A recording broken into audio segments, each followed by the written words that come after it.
আসসালামু আলাইকুম। কেমন আছেন? আমি মোহাম্মদ ইয়াসিন আরাফাত, রাঙামাটি জেলার কাপ্তাই উপজেলা থেকে আপনাদের সাথে যুক্ত হলাম।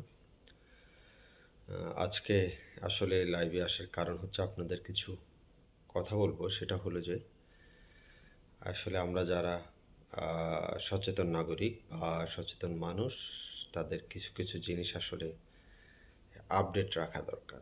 হ্যাঁ? যে জিনিসগুলো আসলে আপডেট না রাখলেই নয়। সেক্ষেত্রে হচ্ছে আপনি যখন বাংলাদেশে বসবাস করেন, বাংলাদেশে আছেন, তাহলে আপনার প্রথম পরিচয় হচ্ছে আপনি বাংলাদেশী। এবং বাংলাদেশী পরিচয়টা বহন করার জন্য আপনার প্রথমে একটা জন্ম নিবন্ধন লাগবে। আপনাকে একটা নির্ভুল জন্ম নিবন্ধন তৈরি করতে হবে, তারপর আপনার ভোটার আইডি কার্ড। এই দুইটা জিনিস মাস্ট লাগবে। আর আপনি যদি ছাত্র হন, ছাত্রাবস্থায় আপনি অবশ্যই একটা স্টুডেন্ট অ্যাকাউন্ট করে ফেলবেন। আমার মনে হয় সেটা কোনো অনলাইন বেস স্টুডেন্ট অ্যাকাউন্ট করলে ভালো হয়। সেটা হচ্ছে আমার পরামর্শ।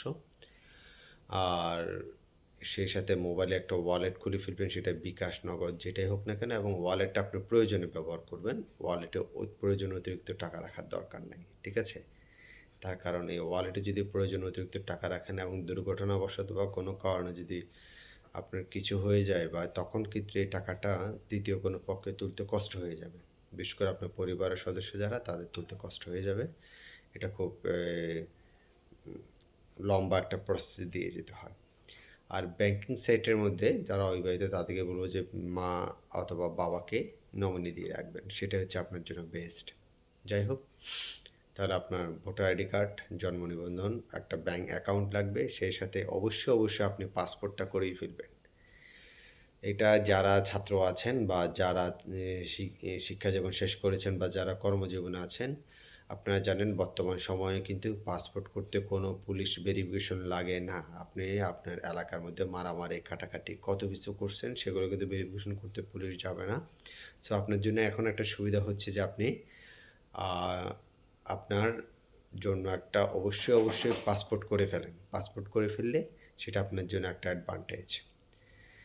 আর চতুর্থ পরামর্শ হচ্ছে, যদি সম্ভব হয়, যদি আপনার সামর্থ্য থাকে, অথবা ধার ধারা করে হলেও দেশের বাইরে চলে যান, দেশের বাইরে গিয়ে উপার্জন করেন। বাংলাদেশে থেকে আপনার জন্য কোনো লাভ নেই। আপনি দেশের জাতীয় সঙ্গীত বিদেশে দাঁড়িয়েও গাইতে পারবেন। হ্যাঁ, দেশের পতাকাকে বিদেশের থেকেও দেশের পতাকায় সম্মান করতে পারবেন। সম্মান, শ্রদ্ধা, ভালোবাসা সেটা সম্পূর্ণ ভিন্ন জিনিস।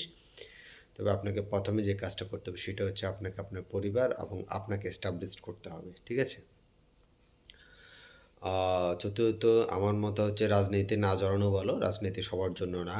সব পরিবারে রাজনীতি বিলং করে না। রাজনীতি করতে গেলে কিন্তু আপনাকে অনেক কিছু ত্যাগও করতে হবে বা অনেক সমস্যার সম্মুখীন হতে হবে। সেটার জন্য আপনাকে প্রস্তুত থাকতে হবে। সো আমার পরামর্শ হচ্ছে যে আপনার কাগজগুলো আপডেট করে যদি পারেন দেশের বাইরে চলে যান, সেটাই বেস্ট। এটা হচ্ছে আমার ধারণা, মানে আমার পরামর্শ। ধন্যবাদ। আসসালামু আলাইকুম।